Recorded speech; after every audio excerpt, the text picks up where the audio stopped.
امیر جماعت اسلامی حافظ نعیم الرحمان نے سندھ اور پنجاب کی حکومتوں کو شدید تنقید کا نشانہ بنایا ہے۔ کہا کہ بلدیاتی نظام کو خراب کرنے میں حکومتوں میں مقابلہ جاری ہے۔ وہ لاہور میں جماعت اسلامی کی تقریب سے خطاب کر رہے تھے۔ جمہوریت کی نرسری ہے لوکل باڈیز، بلدیاتی انتخابات کراتے ہی نہیں ہیں، کرانے پڑ جائیں بمشکل تو لولے لنگڑے اندھے بہرے کانے جو آپ عنوان دے دیں اسے ایسے انتخاب کرائیں گے۔ اور ماشاءاللہ پنجاب حکومت نے تو بڑا نمبر حاصل کر، ان دونوں میں بہت مقابلہ سخت ہے۔ غیر جمہوری رویوں، جمہوریت پر شب خون مارنے میں سندھ اور پنجاب کا اس وقت زبردست مقابلہ ہے، چونکہ انہوں نے ایک بہت خراب قسم کا بلدیاتی ایکٹ پیش کیا تھا سندھ نے، تو ظاہر پنجاب ہے، اس کو زیادہ خراب پیش کرنا چاہیے۔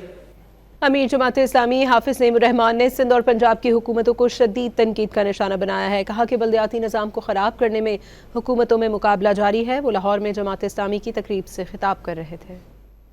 جمہوریت کی نرسری ہے لوکل باڈیز، بلدیاتی انتخابات کراتے ہی نہیں ہیں، کرانے پڑ جائیں بمشکل تو لولے لنگڑے اندھے بہرے کانے جو آپ عنوان دے دیں اسے ایسے انتخاب کرائیں گے۔